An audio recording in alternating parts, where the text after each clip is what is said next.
ദൈവത്തിൽ വിശ്വാസം നഷ്ടപ്പെട്ടു വരികയായിരുന്നു എനിക്ക്. ഇല്ല, ദൈവമുണ്ട്. അല്ലായിരുന്നെങ്കിൽ വർഷങ്ങൾക്ക് ശേഷം നിന്നെ ഇങ്ങനെ എൻ്റെ മുന്നിൽ കൊണ്ട് നിർത്തില്ലായിരുന്നു. ഇന്നലെ എനിക്ക് വളരെ പ്രിയപ്പെട്ട ഒരാൾ എന്നോടൊന്ന് പറഞ്ഞു, ഇനി ഞാൻ ചെയ്യുന്നതിനെല്ലാം ഈ പ്രപഞ്ചം എൻ്റെ കൂടെ നിൽക്കുമെന്ന്. സത്യം. ദേവയാനി, അതോ അത് തന്നെയാണോ നിന്റെ ശരിക്കുമുള്ള പേര്? ഇവര് നമ്മൾ വിചാരിച്ച പോലെ വനിതാ മാവോയിസ്റ്റുകളൊന്നും അല്ല. ഈ കാട്ടിൽ വെച്ച് കണ്ടപ്പോ പെട്ടെന്ന് അങ്ങനെ തോന്നിയത്. ഇടാ, ഇത് മീര മാമൻ. This is Shraddha, this is Roopa. ഇത് ഞങ്ങളുടെ taxi driver Devayani.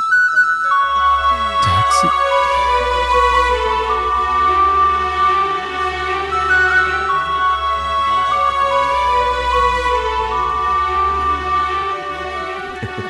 And meet our friend Joe Joseph തിരുതനത്തിൽ, stock broker from Wall Street. വേദനിക്കുന്ന ഒരു കോടീശ്വരൻ. ഒരു പാവം. ചില സമയത്ത് വേദന കൂടുമ്പോ ഞങ്ങള് വിക്സ് ഇട്ട് കൊടുക്കും, അല്ലേടാ? മിസ്റ്റർ ജോയി എനിക്ക് എവിടെയോ വെച്ച് കണ്ട് നല്ല പരിചയമുള്ള പോലെ. അല്ല, അതങ്ങനെ വരാം. മീരയ്ക്കാളെ കൂടി ശരിക്കും മനസ്സിലായില്ല എന്ന് തോന്നുന്നു. ആധുനിക സാമ്പത്തിക ശാസ്ത്രത്തിൽ മികച്ച 10 പ്രബന്ധങ്ങളിൽ ഒന്ന് അതിവന്റെ 10 തലയായവന് താനി രാവണൻ. ശരിയായിരിക്കും. മീര ചിലപ്പോ ഇവനെ എയർപോർട്ടിൽ വെച്ചായിരിക്കും കണ്ടിരിക്കുന്നത്. He is always traveling, you know? Yeah, maybe. വലിയ കോടീശ്വരനായതുകൊണ്ട് എയർപോർട്ടിനകത്ത് വരെ വീടുണ്ട്. വീടല്ലടാ, ഡ്യൂട്ടി ഫ്രീ ഷോപ്പ്. അളിയാ, നമ്മളെ പോലെ ഇവരും കാട്ടിൽ വഴിതെറ്റി വന്നതാണ്. ഇനി എന്തുമാത്രം വഴിതെറ്റാൻ കിടക്കുന്നു. വഴി തെറ്റിയതല്ലോ, തെറ്റിച്ചതല്ലേ. പിന്നെ തുടങ്ങി. നമ്മുടെ ജീപ്പ് കിടന്ന സ്ഥലം എനിക്കറിയാം. അവിടെ എവിടെയെന്ന് അങ്ങോട്ട് മാറ്റിയിട്ടാ അതെപ്പോഴും ചിലപ്പം കാട്ടാനായിരിക്കും. ജോയിക്ക് സിംഗപ്പൂരും ജർമ്മനിയും അല്ലാതെ മറ്റെവിടൊക്കെയുണ്ട് ബിസിനസ്? ചൈന, റഷ്യ, ലിത്വാനിയ, പിന്നെ ഈ ലാൽജു സാർ ടൂറിന് പോയ എല്ലാ സ്ഥലങ്ങളിലും ബിസിനസ് ഉണ്ട്. പക്ഷെ അമേരിക്കയിൽ മാത്രമല്ല. അതെന്താ? പഞ്ചായത്ത് പ്രസിഡന്റുമായിട്ട് ഒരു പണക്കം. അപ്പൊ നേരത്തെ പറഞ്ഞ വാൾ സ്ട്രീറ്റ് അമേരിക്കയിലല്ലേ? അത് വേറെ പഞ്ചായത്താണ്. പക്ഷെ ഞാനവിടെ സ്ഥിരമായിട്ട് നിൽക്കാറില്ല. വന്നും പോയി. ചിലപ്പോ പോയി വന്നും ഇരിക്കും. എങ്ങനെയുണ്ട്? Horrible. അതാണ് അഡ്ജസ്റ്റ്മെന്റ്.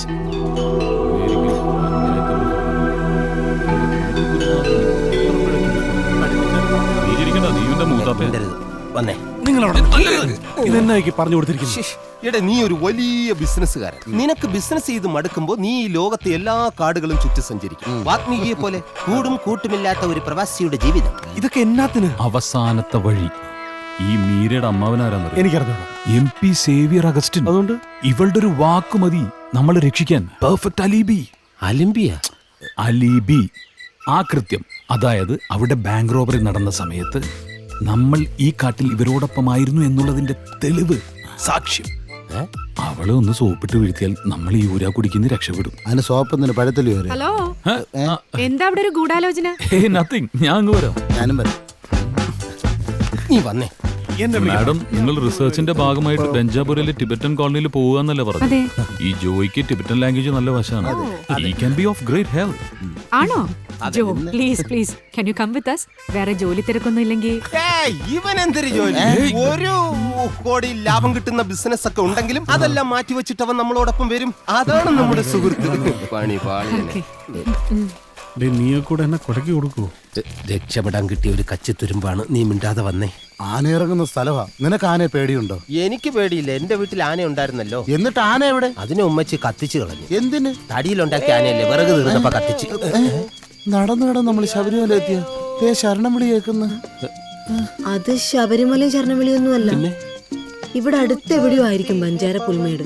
അവിടുത്തെ വെള്ളച്ചാട്ടം കാണാൻ ടൂറിസ്റ്റുകളൊക്കെ വരാറുണ്ട്. ടൂറിസ്റ്റ് അവനൊക്കെ തിന്നതിന്റെ ബാക്കി വല്ലതും ഉണ്ടെങ്കിൽ എടുത്ത് തിന്നാം. എല്ലാം തീർക്കല്ലേടാ. നല്ല കോഴിയുടെ മണം. അത് ഈ മാഷിന്റെ മണമാടാ. നീയൊക്കെ മണപ്പിച്ച് ഇങ്ങനെ നടന്നു. അതെ, ഇങ്ങനെയൊക്കെ നടന്നാ മതിയോ? ചുംബന സമരം ഒന്നുകൂടെ നടത്തണ്ടേ?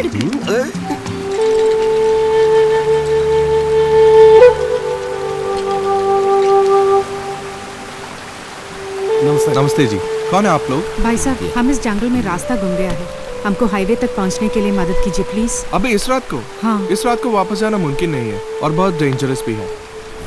आप लोग एक काम कीजिए, हमारे साथ ठहरिए यहाँ पे और कल सुबह हम साथ में जाएंगे. हम यहाँ पे ऐश वैश भी करेंगे, ठीक है? ആനയും പുലിയുള്ള കാടാണ്. ഈ രാത്രി ഇനി ഇവിടുന്ന് പോകുന്ന റിസ്ക്കാണ്.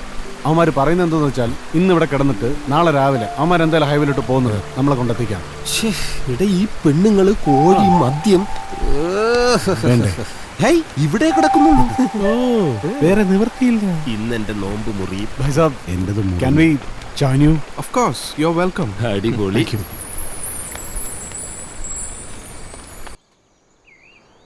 എന്ത് വില കൊടുത്തു എനിക്ക് അവന്മാരെ പിടിച്ചേ പറ്റത്തുള്ളൂ. ആ SP യുടെ കഴുതയെന്നുള്ള വിളി ഇനി എനിക്ക് കേൾക്കാൻ വയ്യ. കുഴപ്പമില്ല സാറേ, സാറേ ഞങ്ങളൊക്കെ ഉണ്ടല്ലോ കൂടെ. അതാണല്ലോ കുഴപ്പം. ദേ നോക്ക്, ആ CI സിംഗം ശിവൻ. അയാളെ കണ്ണിപ്പെടണ്ട. നമുക്ക് വേറെ എവിടെയെങ്കിലും റൂം എടുക്കാം. നീ വണ്ടി എടുക്ക. നിക്കേട്ടെ, ഇയാളുടെ കൂടി സഹായം ഉണ്ടെങ്കിൽ നമുക്ക് അവന്മാരെ പെട്ടെന്ന് പിടിക്കാൻ പറ്റും. എങ്ങനെ? കുറച്ച് തൊട്ട് എറിഞ്ഞാൽ മതി. ആഹാ, എടാ നിനക്ക് ഇടയ്ക്കൊക്കെ ബുദ്ധി വരുന്നുണ്ടല്ലേ. വാ സാർ. നമസ്കാരം സാർ. നമസ്കാരം. ഞാൻ നമ്പ്യ. ഞാൻ മേനോൻ. ഞാൻ നായർ. നീയോ? ഞാൻ പണിക്കില്ല. എന്തോടോ ജാതി പറഞ്ഞ് കളിക്കുന്നു? അല്ല സാർ, ഞങ്ങള് നമ്പ്യാരെന്ന് പറയുകയായിരുന്നു. ഞങ്ങളൊരു ഡീല് സംസാരിക്കാൻ വന്നതാ. സാറിന് ഞങ്ങൾക്ക് ഒരുപോലെ ഗുണമുള്ള കാര്യാ. എന്ന് വെച്ചാൽ വിശദമായിട്ട് പറഞ്ഞുതരാം സാർ. പറയൂ. ഞങ്ങളും ആ ബാങ്ക് കൊള്ളക്കാരുടെ പുറകില. കൊള്ളയടിച്ചവന്മാർ ഇപ്പൊ എവിടാന്നൊക്കെ ചില സൂചനകള് ഞങ്ങൾക്ക് കിട്ടിയിട്ടുണ്ട്. പക്ഷെ അവരെ കിട്ടിക്കഴിഞ്ഞാൽ ആദ്യം ഞങ്ങൾക്ക് വിട്ടുതരണം, എന്നിട്ട് അറസ്റ്റ് ചെയ്യാവൂ. വെറുതെ വേണ്ട, സാറിന് ഇഷ്ടം പോലെ കൈക്കൂലി തരും. കൈക്കൂലിയോ? എനിക്കോ? സാറേ നീ വന്നേ. ഞെട്ടിന് കണ്ടാ തോന്നുന്നു ഇതുവരെ കൈക്കൂലി വാങ്ങിയിട്ടില്ലെന്ന്. ആ ശ്വാസം വിട്ടേ. എന്റെ സാറേ, സാറായിട്ട് ആ കള്ളന്മാരെ പിടിക്കാൻ പറ്റത്തില്ല. പതുക്കെ പറയാം. ഇവന്മാരുമായിട്ടുള്ള ഡീല് സമ്മതിച്ചാൽ കള്ളന്മാരെയും കിട്ടും, ക്യാഷും കിട്ടും. പിന്നെ ആ SP സാറ് സാറിനെ വിളിക്കുന്ന കഴുതെന്നുള്ള വിളിയില്ല, അതും ഉണ്ടാവില്ല. പിടിക്കാനാണോ എന്തോ? എന്താ സാർ? കൈക്കൂലി തരില്ല സാർ. അതിനല്ലടോ പിന്നെ ഡീല് സമ്മതിച്ചു. സമ്മതിച്ച സെൽഫി എടുക്കാം. സെൽഫിക്കായിരുന്നു. ഞാനും